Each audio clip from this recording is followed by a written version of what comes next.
لا إله إلا الله محمد رسول الله. لا إله إلا الله لا إله إلا الله. ونعوذ بالله من شرور أنفسنا ومن سيئات أعمالنا. من يهده الله فلا مضل له ومن يضلله فلا هادي له. ونشهد أن لا إله إلا الله وحده لا شريك له. ونشهد أن سيدنا وحبيبنا وشفيعنا وسندنا محمدا عبده ورسوله صلى الله تعالى عليه وعلى آله وأصحابه وبارك وسلم تسليما كثيرا كثيرا. أما بعد فأعوذ بالله من الشيطان الرجيم. بسم الله الرحمن الرحيم. وإذا سألك عبادي عني فإني قريب أجيب دعوة الداع إذا دعان فليستجيبوا لي وليؤمنوا بي لعلهم يرشدون.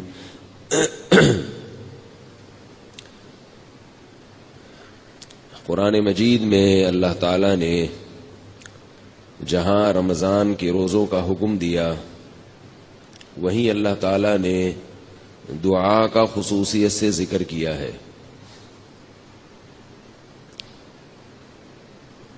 شہر رمضان الذی انزل فیہ القرآن، فرمایا رمضان کا وہ مہینہ ہے جس میں قرآن نازل ہوا. اس کے بعد پھر اللہ تعالیٰ نے رمضان کے روزوں سے متعلق حکم بیان کیا کہ دو قسم کے لوگ روزہ چھوڑ سکتے ہیں. ایک وہ لوگ جو مسافر ہوں اور ایک وہ لوگ جو بیمار ہوں. اور اس زمانے میں بعض لوگوں کی تحقیق کے مطابق تین قسم کے لوگ روزہ چھوڑ سکتے ہیں. ایک تو وہ جو بیمار ہوں، ایک وہ جو مسافر ہوں، اور ایک وہ جن کے کل پیپر ہوں. یہ ایک نیا فتویٰ مارکیٹ میں آ گیا ہے. تو اللہ نے کتنے لوگوں کو چھوٹ دی ہے؟ دو لوگوں کو، جو بیمار ہوں اور جو مسافر. البتہ خواتین کو جب ایام شروع ہوتے ہیں ناپاکی کے تو وہ بھی روزہ نہ صرف یہ کہ چھوڑ سکتی ہیں بلکہ رکھ نہیں سکتی، وہ تو ان کو پھر بعد میں قضا کرنا پڑے گا. ان تین یعنی مردوں میں دو قسم کے لوگ اور خواتین میں تین قسم کی خواتین کو اللہ نے اجازت دی ہے. لیکن بہرحال ایک فتویٰ مارکیٹ میں نیا چلا ہے کہ جس کے پیپر ہوں وہ بھی روزہ چھوڑ سکتا ہے. تو یاد رکھو اس کی شریعت میں اجازت نہیں ہے. تو میں یہ عرض کر رہا تھا کہ اللہ تعالی نے جہاں رمضان کے روزوں کا ذکر کیا اور یہ بتایا کہ مریض چھوڑ سکتا ہے. یہ میں ذرا اس کو ایک ہی دفعہ میں سیٹ کر لوں، یہ بار بار تنگ کر رہا ہے.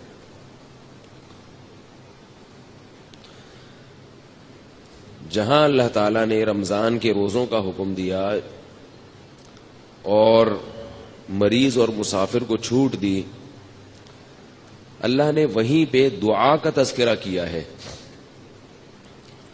آپ سورہ بقرہ دیکھیں، جہاں رمضان کے روزوں کی والی آیتیں ہیں، ان آیتوں کے ختم ہوتے ہی اللہ کا ارشاد ہے وَإِذَا سَأَلَكَ عِبَادِي عَنِّي فَإِنِّي قَرِيبٌ. اے نبی، جب میرے بندے آپ سے میرے بارے میں پوچھیں تو ان کو بتائیے کہ میں ان کے قریب ہوں. اجیب دعوت الداعی اذا دعان، میں پکارنے والے کی پکار کا جواب دیتا ہوں جب وہ مجھے پکارے. فَلْيَسْتَجِيبُوا لِي، فَلْيَسْتَجِيبُوا لِي، لہذا وہ بھی میری پکار کا جواب دیں. جب میں ان کو بلاؤں تو وہ بھی آئیں. وَلْيُؤْمِنُوا بِي، اور وہ بھی مجھ پر ایمان رکھیں. لَعَلَّهُمْ يَرْشُدُونَ، تاکہ وہ بھی سیدھے راستے پہ چلیں. یہ بہت اہم آیتیں ہیں. اللہ تعالی نے قرآن مجید میں رمضان کی مناسبت سے جن چیزوں کو ذکر کیا وہ تین چیزیں ہیں جن کو اللہ نے رمضان کی آیتوں کے ساتھ، بلکہ 4 چیزیں ہیں، 4 جن کو رمضان کی آیتوں کے ساتھ جوڑا ہے. ایک تو روزہ ہے. رمضان جیسے ہی شروع ہوگا تو کیا کرنا ہے بھائی؟ سب سے پہلے روزہ ہے. دوسرا حکم اللہ نے بتایا، روزہ نہیں رکھ سکتا تو وہ کیا کرے گا؟ اگر وہ قضا بھی نہیں رکھ سکتا، کسی بھی صورت میں ممکن نہیں ہے، تو وہ فدیہ دے گا. فدیہ مالی عبادت ہے. تو دوسری چیز اللہ نے کیا ذکر کی؟ مالی عبادت. اور حدیث میں اس کو بہت اہتمام سے ذکر کیا ہے. گلا بیٹھا ہوا ہے، دعا کریں، کھل کے ہی نہیں دے رہا. جیسے ہی پشاور میں چاند کا اعلان ہوتا ہے نا تو میرا گلا بیٹھ جاتا ہے. یعنی اتنا بھی انتظار نہیں کرتا کہ بھائی کراچی میں تو ہونے دو اعلان. تو رمضان شروع ہوتے ہی ہمارا گلا بیٹھ جاتا ہے. اور بیٹھنے کی وجہ یہ ہے، گلے پہ جو بوجھ ہے نا وہ ضرورت سے زیادہ پڑ جاتا ہے. سمجھ رہے ہیں نا؟ ایک مزدور کو آپ پتھر اٹھانے کا کہیں تو آپ اسے کہیں بھائی یہ بوری یا یہ پتھر یہاں سے وہاں رکھ کے آ جاؤ، وہ رکھ کے آ جائے گا. تو اس کے بعد آپ اس کو آرام دیتے ہیں. مسلسل وہ کرتا رہے تو اس کے بازو بیٹھ جائیں گے، اس کے گھٹنے بیٹھ جائیں گے، اس کی کمر بیٹھ جائے گی. تو رمضان شروع ہوتے ہی ہمارے گلے پر کیا ہو جاتا ہے؟ بہت زیادہ بوجھ پڑ جاتا ہے. بیانات کا سلسلہ شروع ہو گیا، پھر تراویح پڑھنا بھی ہے، پھر اس کو یاد کرنا بھی ہے. تو وہ ہوتے ہوتے پھر وہ پنپنے کا، پھر وہ افطاری میں کیسے پرہیز کرے بھائی؟ پکوڑا چھوڑ سکتا ہے کوئی افطاری میں؟ اب کسی ڈاکٹر کو بولتے ہو، وہ بولے پکوڑے نہیں کھاؤ. سمجھ، پکوڑے نہیں کھاؤ، دنیا چھوڑ دیں گے یار. افطاری میں ہم سموسے کیسے چھوڑ سکتے ہیں؟ اور کراچی کی گرمی کے روزے، اتنے ٹف روزے، اتنی گرمی میں انسان بیٹھے اور کھچڑی کھائے گا کیا افطاری میں بھائی؟ تو ہم کہتے ہیں بھائی آدمی کچھ کھائے تو تمیز کے ساتھ. اور یاد رکھو یہ پکوڑا اتنا نقصان دہ چیز نہیں ہے جتنا اس کو بدنام کیا جاتا ہے. بات میں آ رہا ہوں موضوع کی طرف. چھوٹا سا آپ کو ایک ہلکی سی بات افطاری کے حوالے سے بتا دوں. سموسے نقصان دیتے ہیں، پکوڑے نقصان نہیں دیتے. سموسے میدے کے بنے ہوئے ہوتے ہیں، وہ نقصان دیتے ہیں. سموسا اگر کھانا ہے اندر کے آلو نکال کے کھا جاؤ، اس کے میدا نہ کھاؤ. وہ جو ہوتا ہے نا پاپڑ، اس کا وہ میدا ہے، وہ نقصان دے گا. پکوڑا ہے بیسن. بیسن صحت کے لیے بہت مفید چیز ہے. بیسن میں فولاد ہوتا ہے، طاقت ہوتی ہے. البتہ اس کو ہم چونکہ تیل میں تلتے ہیں تو وہ گڑبڑ کر جاتا ہے تھوڑا سا. تو اب افطاری میں تو چلتا ہے نا.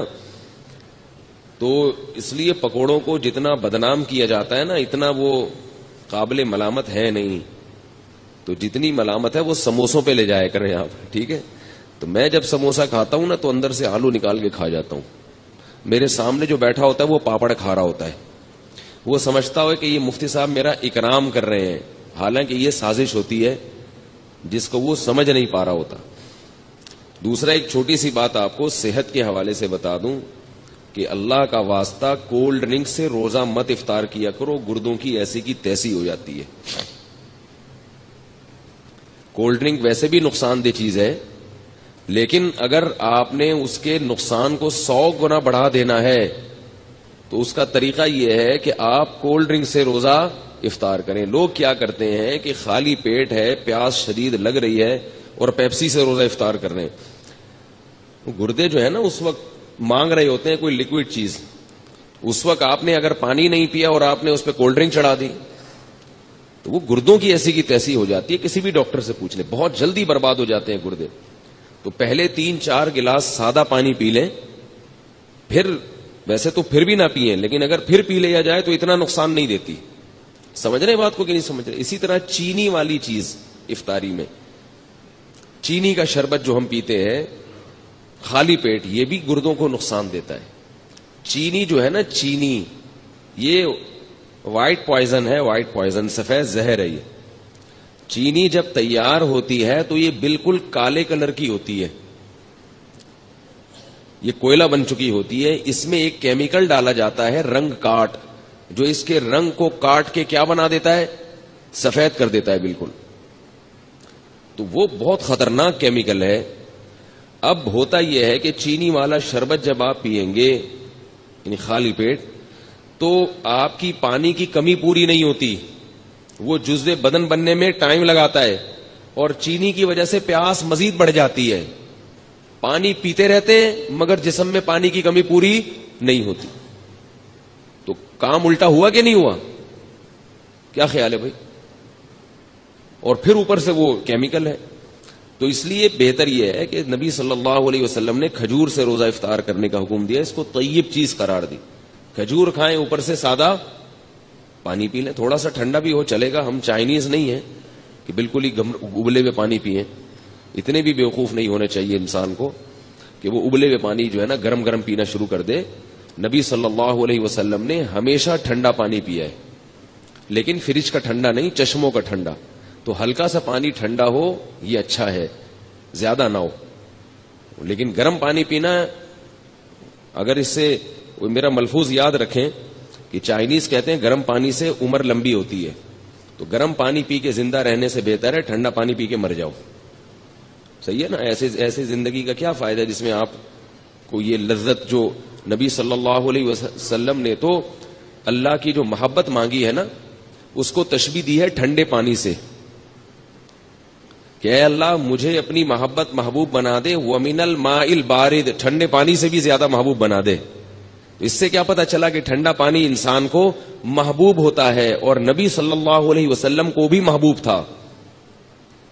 اور حدیث میں آتا ہے کہ ہمارے نبی کے لیے ٹھنڈا پانی باقاعدہ انتظام کیا جاتا تھا, اس کا کنویں کا, چشموں کا جو ٹھنڈا پانی ہے لایا جاتا تھا.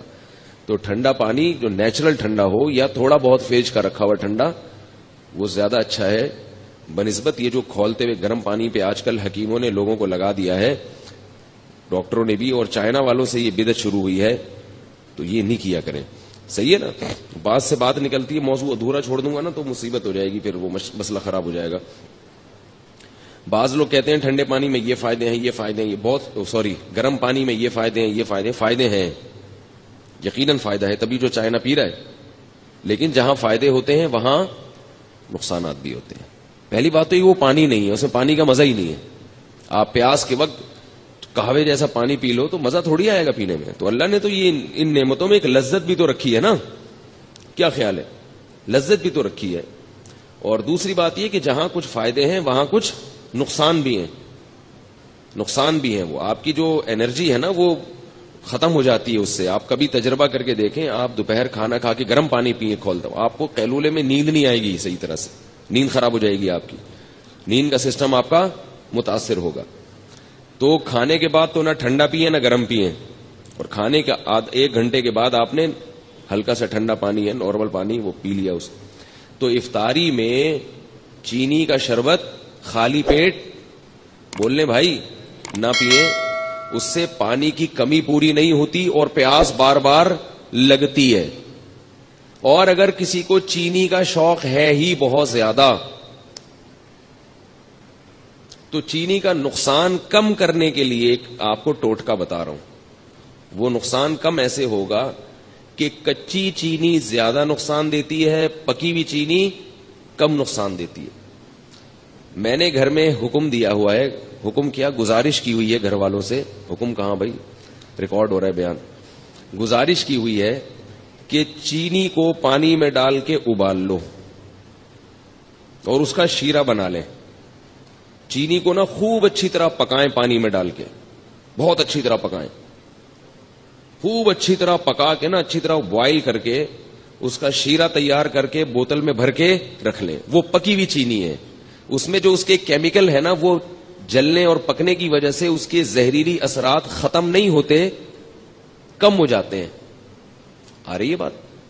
ختم نہیں ہوتے, کم ہو جاتے ہیں.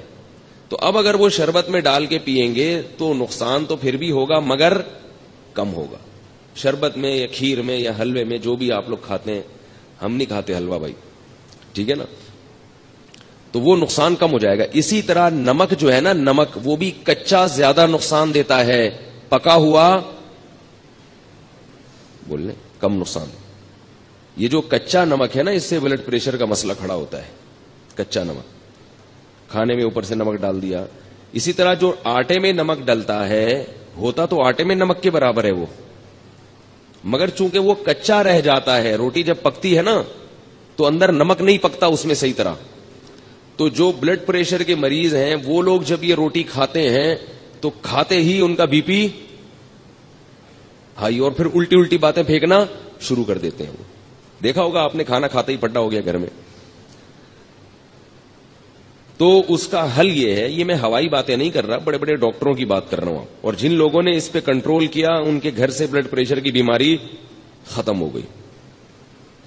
تو اس کا بھی طریقہ یہ ہے کہ یا تو روٹی میں نمک ڈالیں ہی نہیں، آٹے میں نمک ہی نہ ڈالیں، جو ڈالنا ہے سالن میں ڈال دیں، کیونکہ سالن والا نمک پک جاتا ہے. سمجھ رہے ہیں نا؟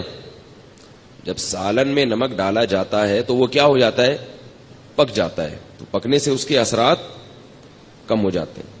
تو یا تو روٹی میں نمک ڈالیں ہی نہیں، اور اگر نمک ڈالنا ہے تو وہی طریقہ کہ جیسے چینی کا آپ نے شیرہ تیار کر لیا تو نمک کو بھی پانی میں ڈال کے اچھی طرح بوائل کر لیں، خوب اچھی طرح پکائیں اس کو، اور پھر وہ شیرہ یعنی نمک کا جو لیکوڈ ہے وہ آپ بوتل میں محفوظ کر لیں. کیا ہو گیا بھائی؟ بہت آپ کے فائدے کی بات کر رہا ہوں، آپ کے فائدے کی بات کر رہا ہوں. اور یہ ان کا چیزوں کا ہمارے دین اور مذہب سے بھی تعلق ہے. ہمارے نبی نے صحت کی حفاظت کا ہمیں حکم دیا ہے. خاص طور پہ بلڈ پریشر سے صحت خراب نہیں ہوتی، ایمان بھی خراب ہو جاتا ہے، گھر بھی خراب ہو جاتا ہے. جو بیوی کے مریض ہیں نا، طلاقیں بھی اکثر وہی دیتے ہیں، اور بچوں کو بھی اٹھا اٹھا کے کوٹتے رہیں گے، پھینکتے رہیں گے. جب اب بلڈ پریشر کے مریض ابا گھر آئیں گے تو بچے کانپنا شروع کر دیں گے. تو اس لیے نمک کا یہ طریقہ، تو چینی اور نمک آپ نے کیا کرنا ہے؟ پکا کے رکھیں گھر میں. اور اس کا بڑا فائدہ بھی ہے. جب چینی کا شیرہ تیار ہوتا ہے تو کسی بھی شربت میں یا اس کو گھولنا آسان بھی ہوتا ہے. شیرہ ہے وہ یوں کر کے لاؤ، لیکن اس کے لیے تھوڑی سی خواتین کو محنت کرنی پڑے گی. ٹھیک ہے نا؟ بہت محنت والا کام ہے یہ. اس میں خواتین کو دیگچی اٹھانی پڑے گی سب سے پہلے، ٹھیک ہے نا؟ پھر وہ پانی ڈالنا پڑے گا اس میں، پھر اس میں چینی الٹنی پڑے گی، پھر چولہا جلانا، یا تو اس کے ذریعے جلائیں گی یا ماچس کے ذریعے، پھر ابالنا. تو کافی ٹینشن والا کام ہے، لیکن ایک دفعہ کی ٹینشن ہے، آپ کو یہ ٹینشن باقی ٹینشنوں سے بچا لے گی. اور بہتر تو یہ کہ چینی چھوڑ دیں، شہد کھائیں بھائی. کیا خیال ہے؟ شہد کا شربت اگر آپ افطاری میں پی لیں تو فائدہ ہی فائدہ. نہ صرف یہ کہ گردوں کو نقصان نہیں دے گا بلکہ فائدہ پہنچائے گا. تو آج کل کوئی اتنا مسئلہ نہیں ہے، شہد کوئی اتنی مہنگی چیز نہیں ہے، خالص ہونا چاہیے شہد. شہد کا جو ہے نا وہ پانی میں 2-4 چمچے گھول دیے، اس میں تھوڑا سا لیمن بھی ڈال دیا، اور لیمو ہونا چاہیے، کچھ اور نہ ہو. لیمو کے نام پہ آج کل مذاق بھی مل رہا ہے مارکیٹ میں. لیمن ہوتا ہے ایک جمیری ہوتی ہے، بالکل لیمو کی شکل کی ہوتی ہے، وہ نقصان دہ ہوتی ہے. تو آپ نے اس کو بولنا بھائی مجھے لیمو چاہیے، لیمو. تو لیمن کا آپ نے تھوڑا سا اس میں ڈال دیا، اور شہد بھی ڈال دیا، اور شربت. یہ سارے کام اپنے خرچے پہ کرنے، یہ پہلے بتا دوں آپ کو میں. ٹھیک ہے نا؟ ایسا نہ ہو مجھے فون کر کے آپ کہیں کہ آپ نے اتنے اچھے اچھے مشورے دیے ہیں. تو اب لیمو کا بھی، کیونکہ لیمو بھی ٹھیک ٹھاک مہنگا ہوا ہے، شہد تو ہے ہی مہنگی چیز. تو یہ آپ اگر پی لیں گے تو اس سے 2 فائدے ہوں گے. ایک تو سارا دن کی جو تھکاوٹ ہے آپ کی سیکنڈوں کے اندر دور ہو جائے گی. سمجھ رہے ہو؟ فائدے گنے. پہلی بات کیا؟ سارا دن کی تھکاوٹ آپ کی دور ہو جائے گی. دوسرا فائدہ کیا ہوگا؟ لذت اور مزہ. شہد اور لیمن کا شربت ملا کے پیئے، مزہ نہ آئے پیسے واپس، بڑا مزہ آئے گا پینے میں.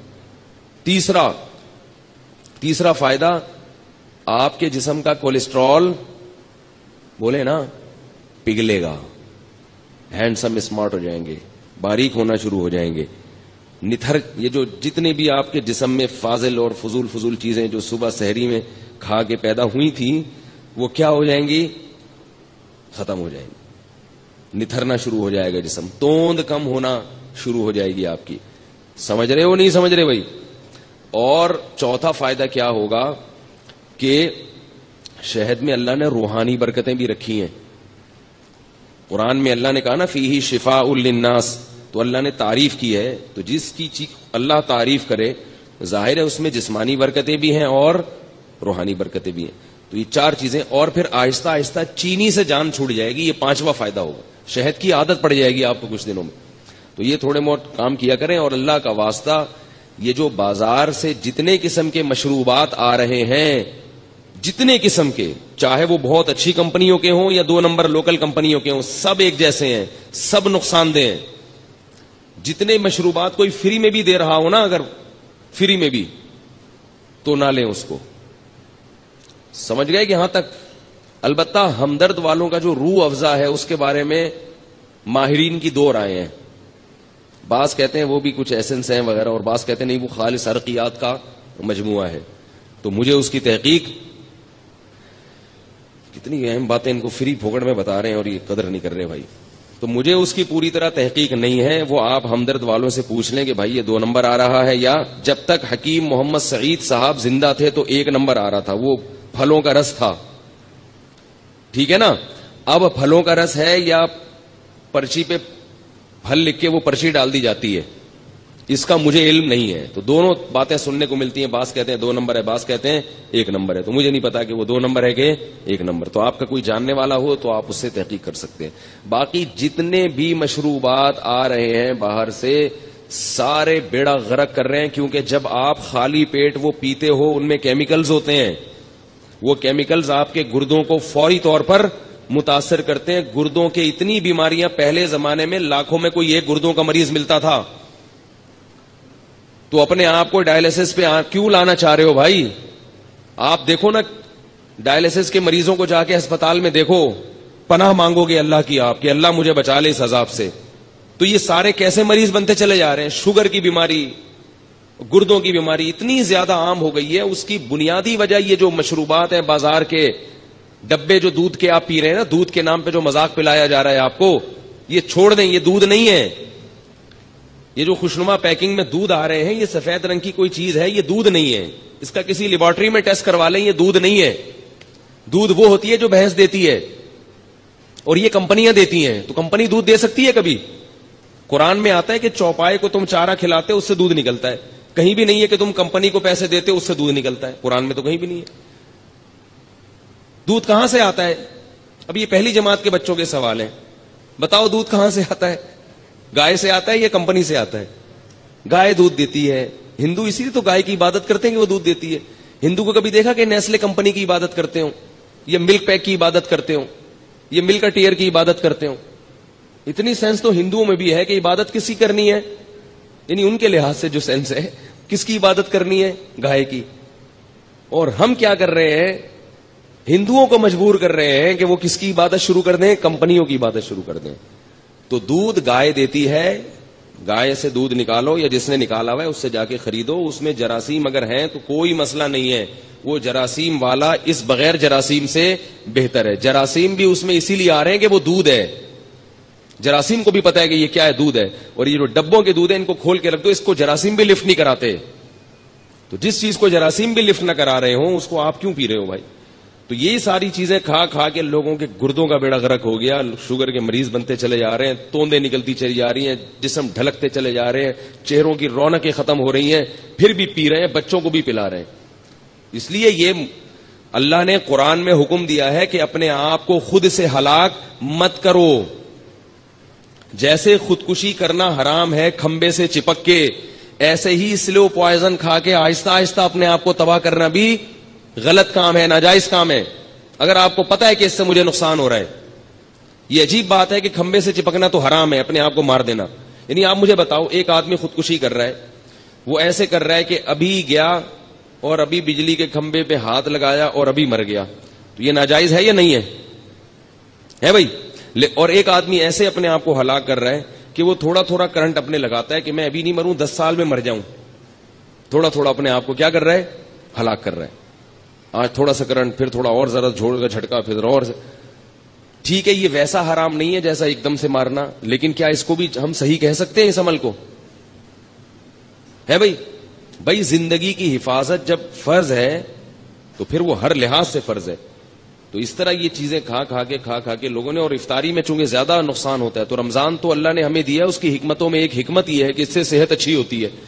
اور اوپر سے جتنی بیماریاں رمضان میں ہو رہی ہیں اتنی کسی اور مہینے میں نہیں ہوتی، کیونکہ وہ جو سارا جو ہے نا ترتیب آؤٹ کر جاتی ہے. کہاں سے کہاں بات چلے گی. خیر میں اب اصل بات کی طرف آتا ہوں. تو میں یہ عرض کر رہا تھا کہ اللہ نے قرآن میں رمضان کے لیے 4 احکام خصوصیت سے بیان کریں. ایک پر اشارہ دیا ہے, لیکن حدیث میں اس کی پھر وضاحت ہے. تو وہ 4 کام میں سب سے پہلا کام کیا ہے؟ بولو بھائی, روزہ. اس میں تو آپشن ہے ہی نہیں, وہ تو رکھنا ہی رکھنا ہے. دوسرا کام اللہ نے رمضان میں جس کا خصوصیت سے ذکر کیا ہے وہ ہے تلاوت قرآن.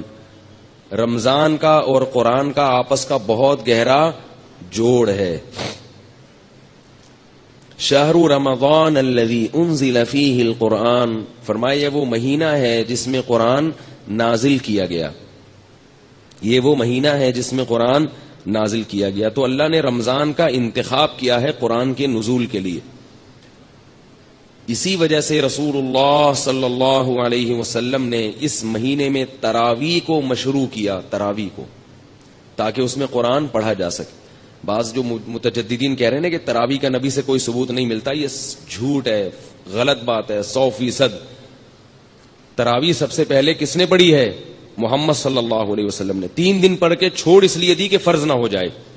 پھر صحابہ نے ابو بکر کے دور میں ہی شروع کر دی تراویح, حضرت عمر کے دور میں نہیں شروع ہوئی ہے, یاد رکھو. صحابہ پھر پڑھتے رہے ہیں, نبی کے انتقال کے بعد بھی پڑھتے رہے ہیں, کیونکہ اب فرضیت کا امکان ختم ہو گیا تھا. حضرت عمر نے صرف اتنا کیا ہے کہ مختلف ٹولیوں میں جو پڑھ رہے تھے ان کو ایک امام پہ جمع کیا ہے, کیونکہ نبی نے جو پڑھائی تھی وہ نبی نے, آپ اکیلے امام تھے اور باقی سب لوگ مقتدی تھے. تو حضرت عمر نے ان کو نبی کے نہج پہ اس تراویح کو حضرت عمر لے کر آئے ہیں. اور اس کو جو نیا کام کہا وہ اس لیے کہ ابو بکر کے دور میں ایک امام پر نہیں تھے, تو اس لحاظ سے وہ نیا ہے, حضرت ابو بکر کے دور کے لحاظ سے. سمجھنے بات کو. تو بعض لوگ کہتے ہیں تراویح کا لفظ قرآن سے دکھاؤ, حدیث سے دکھاؤ. تراویح کا لفظ حدیث میں نہیں ہے, تراویح کی نماز حدیث میں ہے. تو ہم نماز کو زیادہ فوکس کرتے ہیں, ناموں میں ہمیں الجھنے کی ضرورت نہیں ہے. آپ اگر تراویح کو کوئی اور نام دینا چاہیں تو ہمیں کوئی پریشانی نہیں, آپ اس کو صلاۃ اللیل کہہ لیں, رات کی نماز کہہ لیں, قیام رمضان کہہ لیں, تو بھی ٹھیک ہے. تو ناموں سے کیا ہوتا ہے؟ اور یہ تراویح ہم نے نام نہیں دیا, یہ اسلاف نے نام دیا ہے, تابعین نے نام دیا ہے تراویح کو. سمجھ رہے ہیں؟ یہ نام اس نماز کو کس نے دیا ہے؟ اسلاف نے. کیونکہ یہ عام تہجد سے, عام معمول سے ہٹ کے تھی, تو انہوں نے کہا اس کا نام کوئی الگ سے ہونا چاہیے. بعض لوگ کہتے ہیں پورے قرآن میں تراویح کا لفظ کہیں نہیں ملتا, نہ حدیث میں ملتا, لہذا یہ بدعت ہے. بھائی نام تو بہت سی چیزوں کا نہیں ملتا, وہ عمل اگر ملتا ہے تو وہ دیکھو. نماز جو ہم پڑھتے ہیں, اس نماز کا پورے قرآن اور حدیث میں کوئی تذکرہ ملتا ہے؟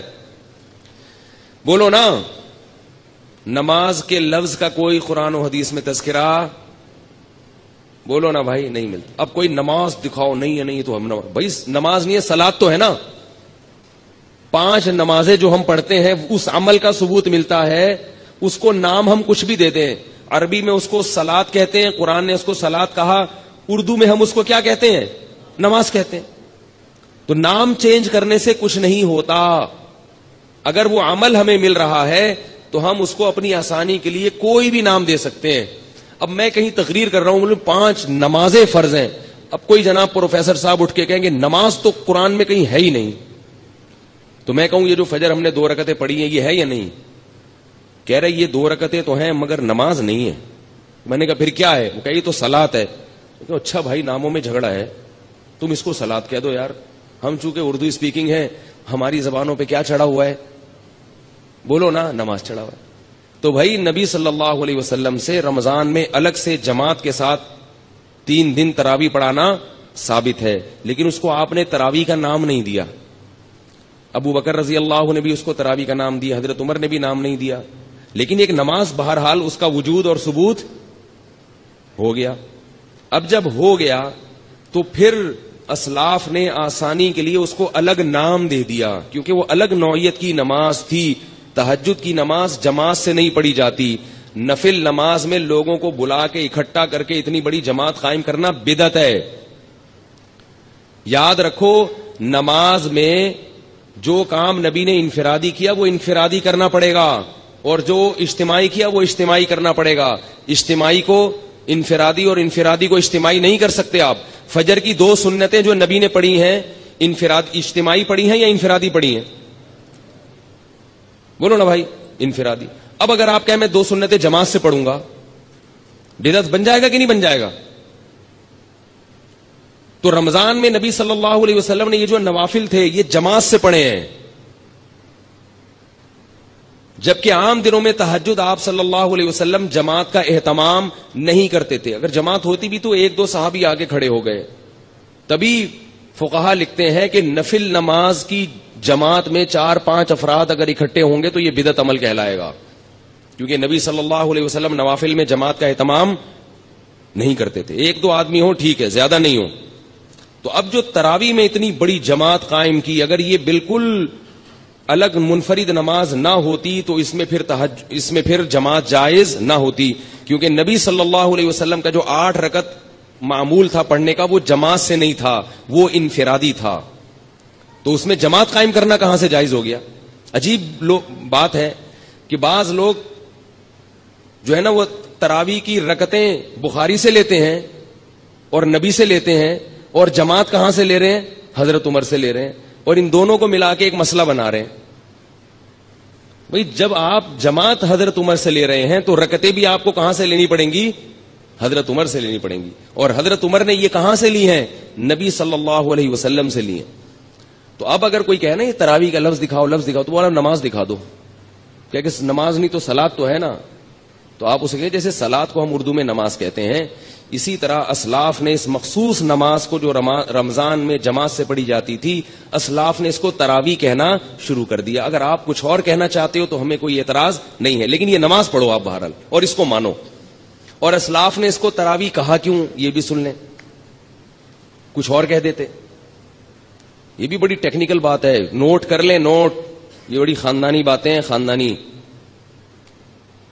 تراویح اس لیے کہا کہ اسلاف جو تابعین تبع تابعین جب یہ نماز پڑھتے تھے تو ان کا معمول تھا کہ 4 رکعتوں کے بعد آرام کرتے تھے, تھوڑا سا وقفہ کرتے تھے, تھکاوٹ دور کرتے تھے. کتنی رکعتوں کے بعد؟ 4 رکعت. تو اب 4 رکعتوں کے بعد ریسٹ. عربی میں ریسٹ کو استراحہ کہتے ہیں. کیا کہتے ہیں؟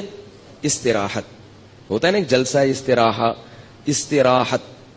استراحہ اصل میں تھا استرواح, اور اس کے جو اصل حروف ہے نا وہ را, واو اور ہا ہے, روح.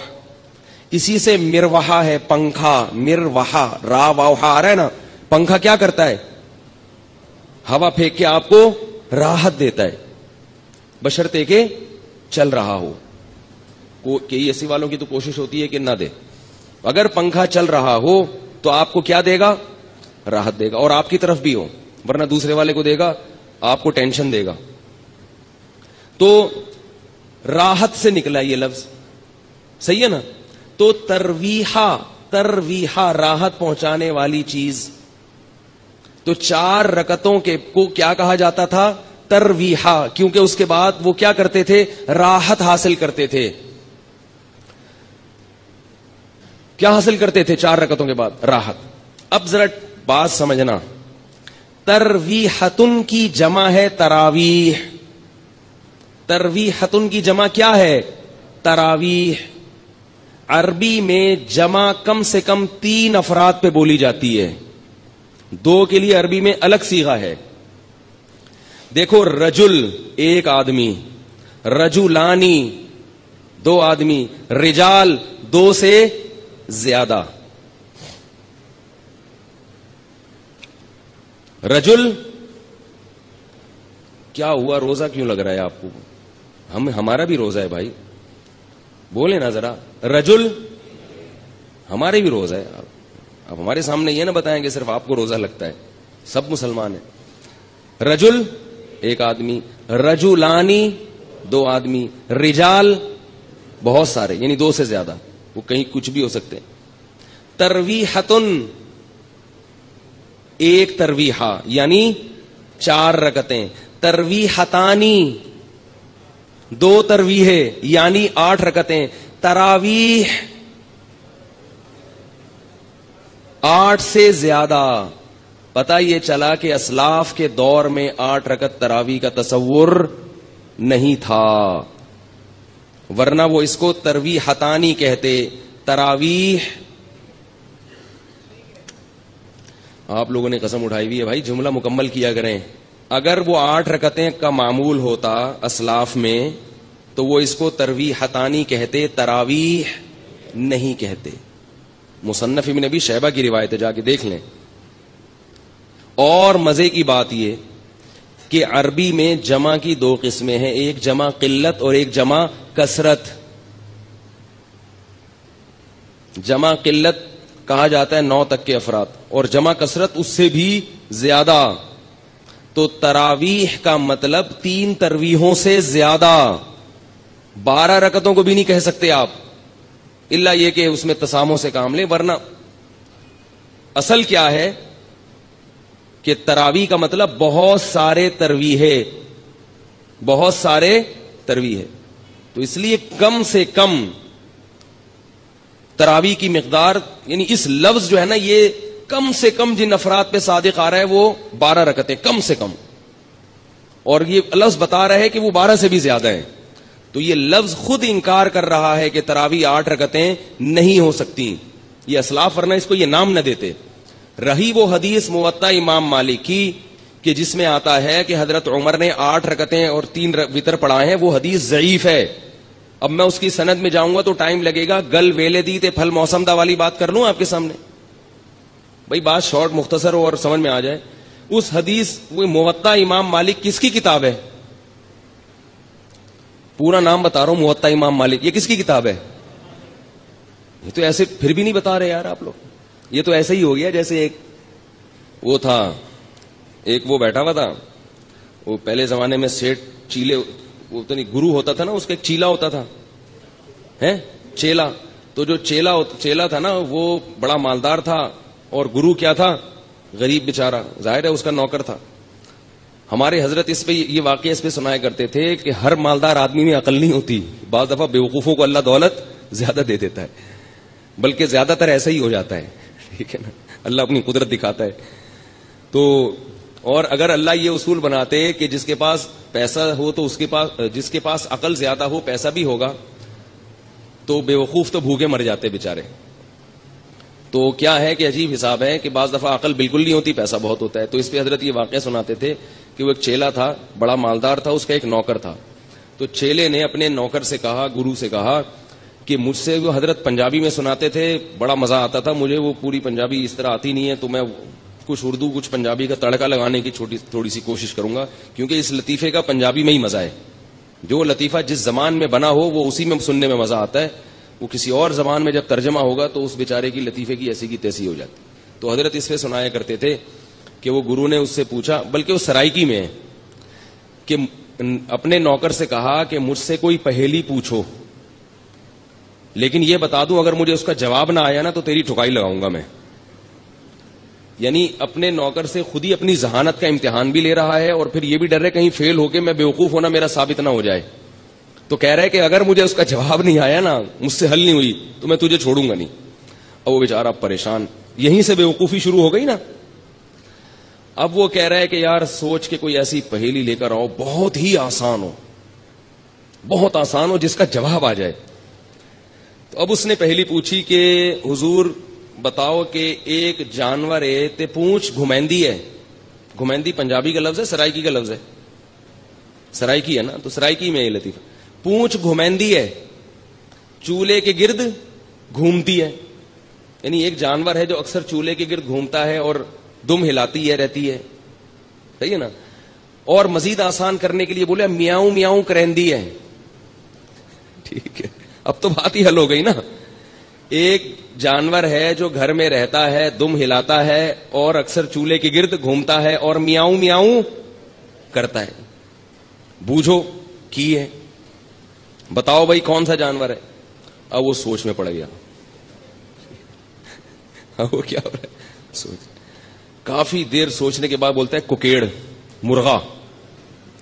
اب یہ نوکر نے بولا میری تو آئی شامت, اگر میں بولوں غلط ہے. بڑا ہوشیار تھا.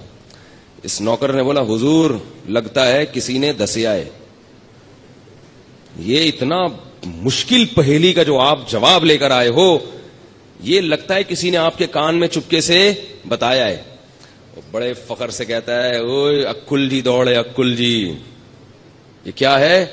عقل کی دوڑ ہے, عقل کی دوڑ ہے بھائی, کوئی بتا نہیں رہا ہم کو. تو میں آپ سے پوچھ رہا ہوں موطا امام مالک کس کی کتاب ہے؟ آپ کہہ رہے ہیں پتہ ہی نہیں, تو نام تو لے رہا ہوں امام مالک کی. یہ تو ایسا ہی ہو گیا جیسے ایک امتحان میں سوال آیا, پہلے محمد بن قاسم کا پورا تذکرہ تھا کہ اس نے ہندوستان کے 17 حملے کیے اور یہ کیا اور وہ کیا, آخر میں بچوں سے سوالات تھے, کیونکہ وہ بچے اتنے نالائق تھے آج کل جیسے اسکولوں کے ہوتے ہیں کہ وہ استاذ پیپر اتنا آسان بناتے ہیں پھر بھی پاس نہیں ہوتے. تو اب استاذ نے تنگ آ کے جو پیپر بنایا نا وہ یہ تھا, پہلا سوال تھا محمد ابن قاسم نے محمود غزنوی نے ہندوستان پہ 17 کیا کیے؟ محمود غزنوی نے ہندوستان پہ 17 کیا کیے؟ حملے کیے ظاہر. دوسرا سوال یہ تھا محمود غزنوی نے کس ملک پہ 17 حملے کیے؟ یہ دوسرا سوال ہے. تیسرا سوال ہے کس شخص نے ہندوستان پہ 17 حملے کیے؟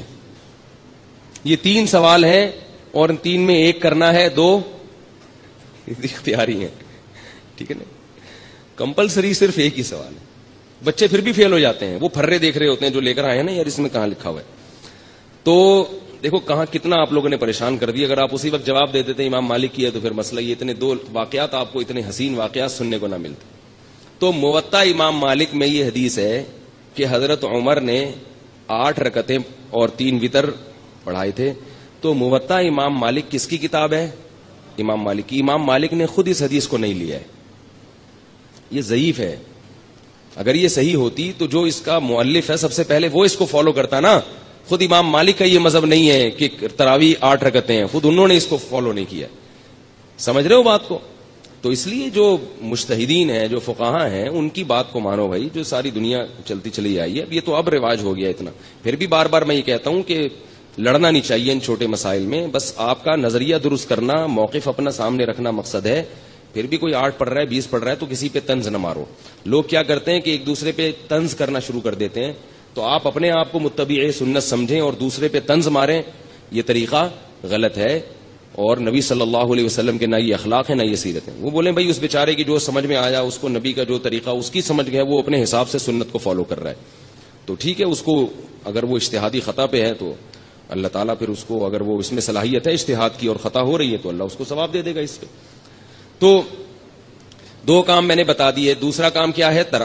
تلاوت. اور اسی کے لیے نبی صلی اللہ علیہ وسلم نے تراویح کو مشروع قرار دیا. پھر آپ صلی اللہ علیہ وسلم حضرت جبریل کے ساتھ رمضان میں قرآن کا دور کیا کرتے تھے, تو اس لیے رمضان میں رات کو تراویح بھی پڑھنی چاہیے اور دن میں بھی تلاوت کا اہتمام کرنا چاہیے. تیسرا کام جس کا حدیث میں ذکر ملتا ہے اور قرآن نے اشارہ بھی دیا اس کی طرف, وہ کیا ہے؟ صدقات و خیرات کی کثرت. روزہ رکھنا آسان ہے, مال خرچ کرنا مشکل. آج کل لوگ منتیں جو مانتے ہیں نا کہ میرا یہ کام ہو گیا تو یہ کروں گا, یا خواتین جو منتیں مانتی ہیں, نماز روزے کی تو منتیں مانی جاتی ہیں, پیسے خرچ کرنے کی منتیں نہیں مانی جاتی. دکھتی رگ پہ ہاتھ رکھا کہ میں نہیں رکھا, میں نے پیسے خرچ کرنے کی منتیں نہیں مانی.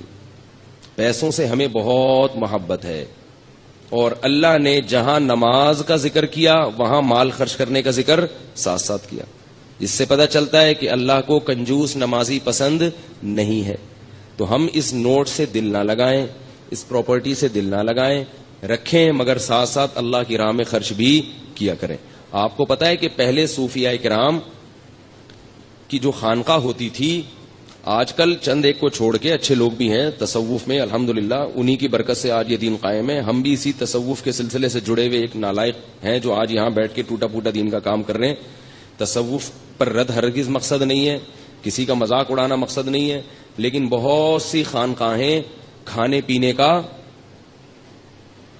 ایک ہوٹل بنی ہوئی ہیں, لنگر فری کے چل رہے ہیں اور مریدین آ کے پڑے ہوئے کھا رہے ہیں, کھا کے گردنیں موٹی ہو رہی ہیں.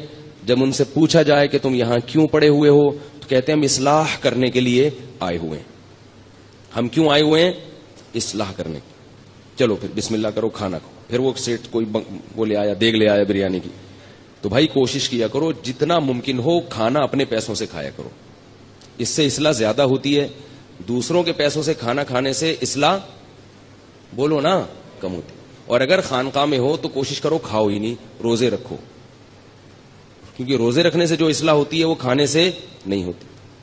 تو بہرحال تو پہلے لیکن اچھی خانقاہیں بھی ہیں الحمدللہ.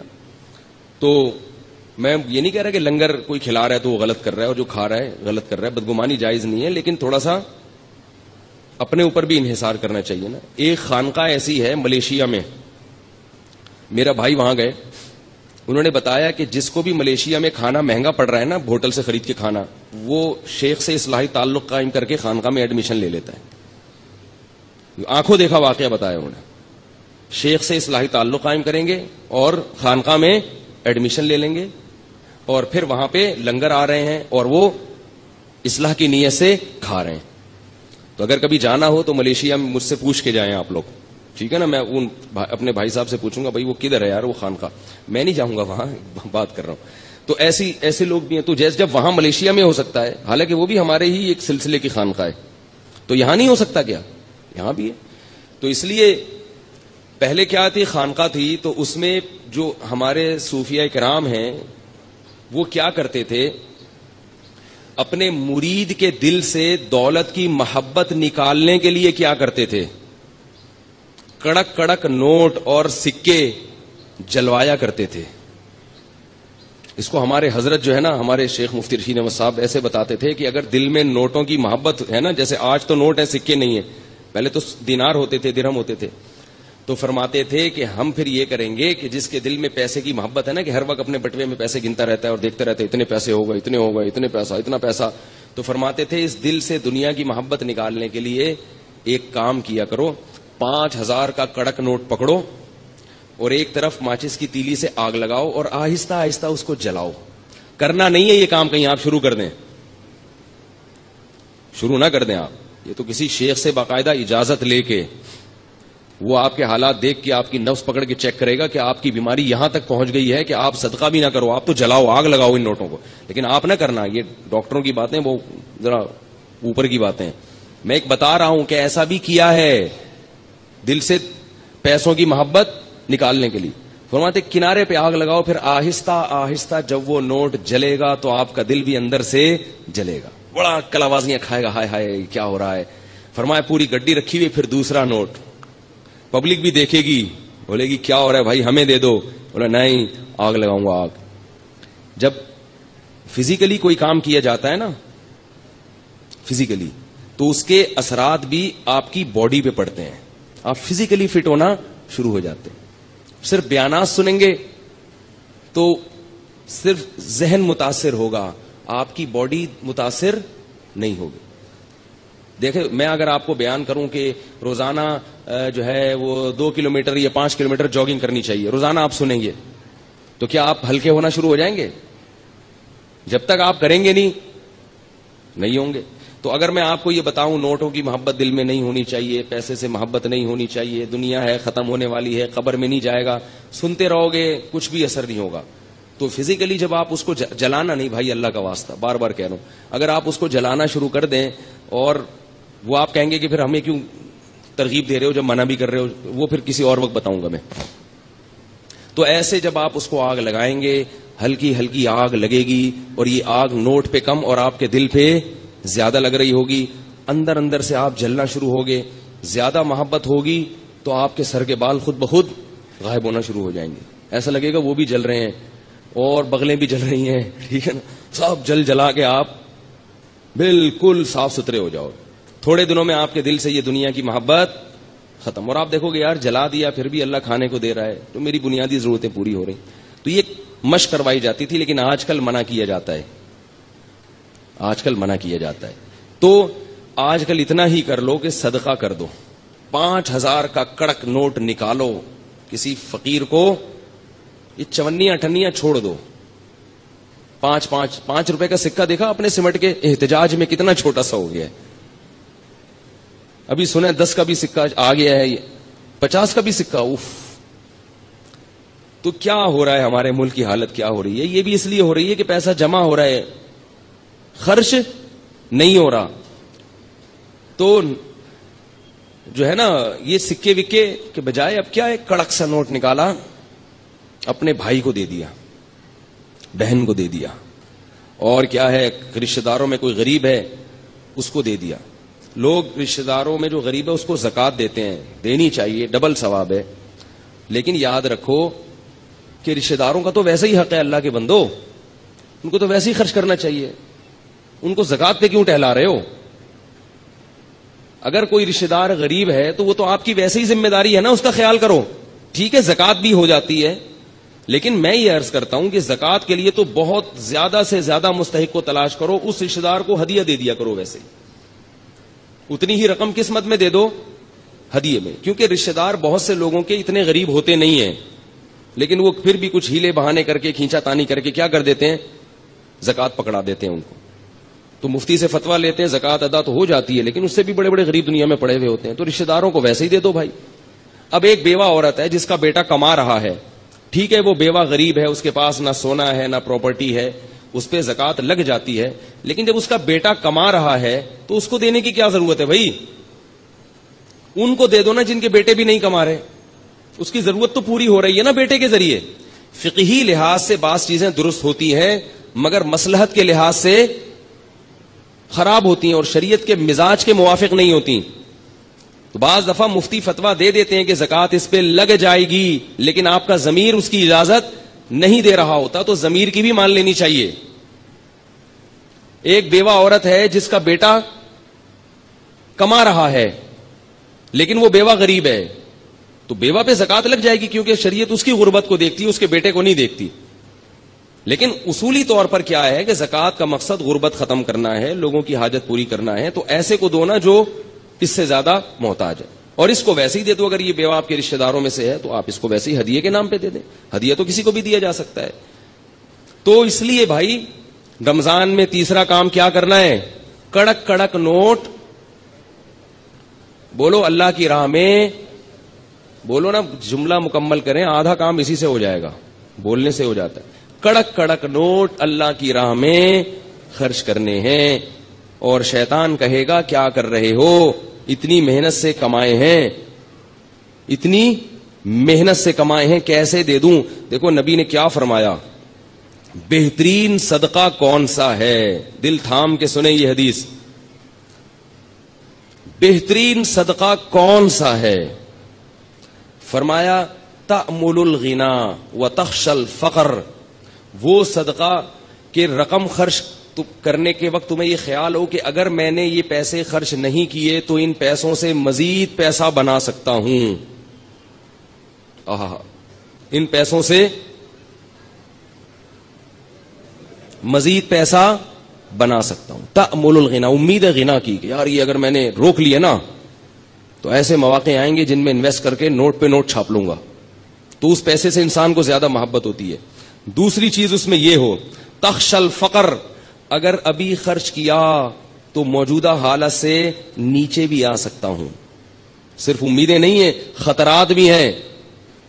تأمر الغنا وتخشى الفقر، اور فرمایا ان تکون صحیحا شحیحا، صحت مند بھی ہو، ورنہ بعض دفعہ بڑھاپے میں انسان خوب صدقات و خیرات شروع کرتا ہے، اس کو پتا ہے اب میں دنیا سے جا رہا ہوں، یہ پیسہ میرے کام نہیں آئے گا، بچوں سے بنتی نہیں ہے، ان کو محروم کرنا ہے، تو یہ فلانے مدرسے میں دے دو اور فلاں مسجد میں دے دو. صحیح کا مطلب بالکل جوان ہٹا کٹا، ابھی کھانے پینے کی، لائف کو انجوائے کرنے کی عمر ہے. یہ میں نہیں کہہ رہا بھائی، مجھ پہ کیوں غصے ہو رہے ہیں، میں تھوڑی کہہ رہا ہوں، یہ کون کہہ رہا ہے؟ رسول اللہ، اللہ کے سفیر جو دنیا میں اللہ کا پیغام لے کر آئے تھے. صحیحن، صحت مند، ہٹا کٹا، اور آج تو بڑھاپے میں نہیں کرتے، پاؤں قبر میں لٹکے ہوئے ہوتے ہیں پھر بھی میرا پیسہ میرا پیسہ میرا پیسہ. لیکن جوانی میں کرنا اور مشکل ہے. ان تکون صحیحن، 4 شرطیں. دوسرا شحیحن، شحیح، طبیعت میں کیا ہو، بخل ہو، جان نکل رہی ہو روکڑا، یعنی اپنی طبیعت بھی نہ آمادہ ہو رہی ہو. بعض دفعہ انسان میں ساری صفات ہوتی ہیں اور دل خرچ کر رہا ہوتا ہے اڑانے کا، ویسے ہی شو مارنے کے لیے، یا ویسے ہی کبھی کبھار موڈ اچھا ہوتا ہے نا انسان کا، آدمی کھلا دیتا ہے، بعد میں کہتا ہے یار یہ میں نے کیا کر دیا. اس دن میں نے اتنا پبلک کو اتنا کھلا دیا یار، میں تو مغروض ہو گیا، لیکن اس وقت جوش آیا ہوا تھا. فرمائے جوشیلی طبیعت نہ ہو، بلکہ شح کا کیا مطلب ہے؟ اندر طبیعت میں انقباض پیدا ہو رہا ہو. طبیعت یار کیا، جیسے نوٹ نکلتے ہوئے ایسا لگ رہا ہو جیسے کوئی کھال نکال رہا ہے، آپ کی کوئی کھال ادھیڑ رہا ہے، ایسے نوٹ ادھڑ رہا ہو. فرمایا یہ جو 4 صفتیں جس صدقے میں پائی جائیں گی اس سے بہتر صدقہ بولو بھائی کوئی بھی نہیں. اور ہمارا صدقہ کیا ہوتا ہے؟ یہ والا نوٹ دے رہے ہیں کیونکہ یہ ویسے ہی اضافی ہے، اس میں کوئی کاروبار تو میں کر نہیں سکتا، ٹھیک ہے نا. نمبر 2، اتنا زبردست مولوی صاحب کا بیان سنے ایک دم جوش پیدا ہو گیا ہے، اور مولوی صاحب نے بتایا تھا کہ یہ صدقہ کرو گے تو گھر میں وہ جو بلا ہے نا وہ ٹل جائے گی، ساس کا انتقال ہو جائے گا، اللہ نہ کرے.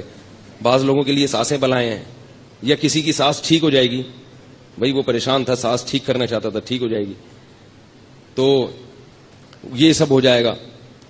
ہم جو صدقے کرتے ہیں نا، اللہ کو تو راضی کرنا مقصد ہی نہیں ہوتا، بلائیں ٹالنا مقصد ہوتا ہے. وہ بھی ٹھیک ہے، بلائیں بھی ٹلتی ہیں، بلائیں ٹالنے کے لیے بھی کرنا چاہیے، لیکن پہلی چیز کیا ہونی چاہیے؟ اللہ کی رضا، اللہ خوش ہو جائے، اللہ مجھ سے آخرت کے عذاب کو دور کر دے. میں آج لوگوں کی حاجت پوری کروں گا، اللہ کل قیامت میں میری حاجت پوری کر دے. تو بھائی ٹھیک ہے، یہ والا نہیں ہوتا، اس سے نیچے درجے کا صدقہ کر لو. لیکن حدیث میں آتا ہے رسول اللہ صلی اللہ علیہ وسلم رمضان میں سخاوت کے دریا بن جایا کرتے تھے. سخاوت کے دریا. عجیب بات ہے، لیلۃ القدر میں لوگ تلاوت بھی کرتے ہیں، نماز بھی پڑھتے ہیں، صدقات و خیرات نہیں کرتے. حالانکہ عبادت میں تو صدقہ ایک مستقل عبادت ہے، تو لیلۃ القدر میں بھی عبادت صدقات و خیرات والی کیا کریں. اگر اس وقت رات کو آپ کو کوئی فقیر یا مستحق نہیں مل رہا تو کچھ پیسے نکال کے اپنے پرس میں اس نیت سے الگ کر دیں، اللہ میری طرف سے یہ میں نے نکال دی. اب مستحق تلاش کرنے میں 1 مہینہ لگ جائے، 1 سال لگ جائے، وہ ٹینشن کی بات نہیں ہے. الٹے سیدھے لوگوں کو نہ پکڑایا کریں. لوگ جلدی میں کیا کرتے ہیں؟ غلط لوگوں کو پکڑا دیتے ہیں. اس لیے کبھی رمضان ہے ثواب نہ نکل جائے. تو رمضان میں اگر آپ کو مستحق نہیں مل رہا تو آپ ثواب کی نیت سے نکال کے الگ رکھ دیں گے تو انشاءاللہ ثواب رمضان ہی کا ملے گا آپ کو. کیونکہ اب یہ جو آپ تاخیر کر رہے ہیں یہ اپنی سستی کی وجہ سے نہیں کر رہے، بلکہ اس لیے کہ صحیح ہاتھوں میں پہنچے، مستحقین تک پہنچے. آ گئی یہ بات سمجھ میں کہ نہیں آئی ہے؟ تو یہ والا صدقہ. اور دیکھو نبی جو سخاوت کے دریا ہوتے تھے، تو آپ صلی اللہ علیہ وسلم کے پاس تو مال تھا ہی نہیں. پتہ یہ چلا کہ سخاوت کا دریا بننے کے لیے مالدار ہونا ضروری، بولو نا، نہیں. اب آپ کہیں گے پیسے ہیں ہی نہیں تو صدقہ کہاں سے کریں؟ ایک آدمی خود غریب ہے، وہ کہاں سے صدقہ کرے؟ بھائی جیسے نبی نے کیا اور جیسے نبی نے بتایا. نبی نے فرمایا کہ تمہارے پاس اگر 1 کھجور ہے، 1 کھجور تو ہوتی ہے نا، اور اگر 1 کھجور بھی نہیں ہے تو مجھے بتائیں بھائی، کچھ چندہ وندہ کرتے ہیں اس کے لیے ہم لوگ یہاں سے. وہ ایک چور گیا نا کسی کے گھر میں، کچھ مل ہی نہیں رہا تھا، تو چور نے 50 روپے نکالے، اس بندے کو اٹھایا، بولا یار یہ رکھ. تو 1 کھجور تو ہوتی ہے بھائی سب کے پاس، تو صرف 1 کھجور ہے، اس سے زیادہ مسکین دنیا میں کوئی بھی نہیں ہے. تو فرمایا کہ آدھی کاٹ کے خود کھا لو اور آدھی صدقہ کر دو. فاتقوا النار ولو بشق تمرہ. اور قربان جاؤں محمد صلی اللہ علیہ وسلم کی تعلیمات پہ. فرمایا یہ بھی نہیں ہے، اگر کھجور بھی نہیں ہے، فاقے ہو رہے ہیں، تو پھر کیا ہے؟ صدقے کا مقصد دوسرے کی حاجت پوری کرنا، اس کو خوش کرنا نا. تو فرمایا ان تلقى اخاك بوجه طلیق. مسکرا کے بات کر لو لوگوں سے،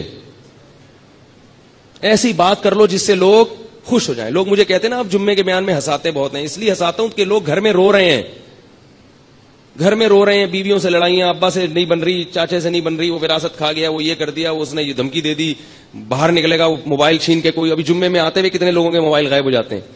روتا روتا مسجد میں آتا ہے. اب امام صاحب بھی اگر رلائیں گے تو کہاں جائے گی عوام بھائی؟ اس لیے ہم نے کہا بھائی ایک تھوڑا سا ہلکا ہاتھ رکھو پبلک پہ. یہ ٹینشن کے مریض بن چکے ہیں. کچھ علماء رلاتے ہیں، وہ بھی صحیح کرتے ہیں، تو کچھ کو تھوڑا سا ہنسانے دو. میں اس لیے ہنساتا ہوں کہ ہنس ہنس کے بات سمجھ میں آ جائے، عمل ہو جائے. کیونکہ آج کل لوگوں کی قوتیں بڑی کمزور ہیں اور گھر میں رو رہے ہیں. اللہ کی قسم جو لوگوں کے فون آتے ہیں میں کہتا ہوں مجھے مت رلا یار. ایسا بیویوں سے پٹ رہے ہیں تو میں کہتا ہوں مجھے نہ رولا، مجھے آپ کی باتیں سن کے بہت رونا. کہہ رہے ساس آئی ہوئی ہے، جہاں نہیں رہی ہے. عجیب عجیب لوگوں کی کہانی ہے بھائی. ایک صاحب نے کہا میں نے شادی کی ہے, میری بیوی نے اپنی ماں کو میرے گھر لا کے بٹھا دیا ہے, ہل ہی نہیں رہی ہیں, سارے خرچے میں اٹھا رہا ہوں. میں نے کہا ان کے بیٹے نہیں کہہ رہے, بیٹے ہیں پھر بھی نہیں. تو عجیب عجیب لوگوں کی کہانیاں, اللہ تعالیٰ معاف فرمائے. اللہ سے شکر ادا کرنا چاہیے کہ اللہ تو نے ہمیں بھی اچھی سانسیں ملی ہیں الحمدللہ. اتنی ایسی نہیں ہے بھائی, اللہ کا شکر ہے یار, ہمیں تو محبت ہونے لگتی ہے اپنے سسرال والوں سے. تو خیر, تو نبی نے کیا فرمایا کہ اگر آدھا کھجور بھی نہیں ہے تو کیا کرو, مسکرا کے بات. تو یہ تو ہو سکتا ہے نا بھائی, خام خام ناک پہ مکھی مت بٹھا کے رکھو, جو ملے ذرا اچھی طرح, اور بھائی السلام علیکم, کیا حال ہے بھائی, کہاں گئے ہو بھائی, اتنے دنوں سے بڑے یاد آ رہے تھے. وہ بیچارہ خوش ہو جاتا ہے اس سے, لیکن میں زیادہ اس لیے نہیں کرتا کہ وہ چپک جاتا ہے. ٹھیک ہے, تو یہ وہ آدمی یہ کام کر سکتا ہے جس کے پاس تھوڑا سا ٹائم ہو. تو ہمارے پاس تو صدقے کے لیے پیسے ہیں نا, تو ہم پیسے پکڑا دیتے ہیں, اگر بھائی یہ پیسے لے نکل چلو شاباش. لیکن بعض مخصوص دوست ہیں وہ مستثنا, اس سے ایک بندے یہاں بیٹھے ہیں وہ ابھی غصہ نہ ہو جائیں کہیں. تو تیسرا کام نبی نے کیا کیا ہے, صدقات و خیرات. تو یہ کام بھی ہم نے زیادہ سے زیادہ کرنا ہے. چوتھا کام رہ گیا, وہ انشاءاللہ اگلے ہفتے بیان کروں گا. تو بھائی صدقات و خیرات خوب کثرت سے کریں. اور میں بار بار ایک اعلان کرتا ہوں کہ آپ مسجد کے امام سے بھی, اپنے امام سے بھی رابطہ کر سکتے ہیں. ائمہ کرام کے پاس مستحقین ہوتے ہیں. کوئی میرے ذریعے سے اگر تعاون کرنا چاہے غربا اور مساکین, تو ہمارے پاس بھی غربا اور مساکین کا ایک اچھا خاصا جماعت ہے ہمارے پاس, جن کے ساتھ ہم تعاون کرتے ہیں. بہتر تو یہ کہ خود پہنچائیں. میں کہتا ہوں کہ کسی کو نہ دیں, مجھے بھی نہ دیں, خود پہنچائیں. لیکن بعض لوگ یورپ میں ہیں, امریکہ میں ہیں, امریکہ میں غریب وہاں کے غریب یہاں کے مالداروں سے زیادہ اچھی حالت میں ہوتے ہیں. تو جو خاص طور پہ یورپ میں رہتے ہیں وہ لوگ رہتے ہیں, ان کے لیے مشکل ہوتا ہے غریب تلاش کرنا.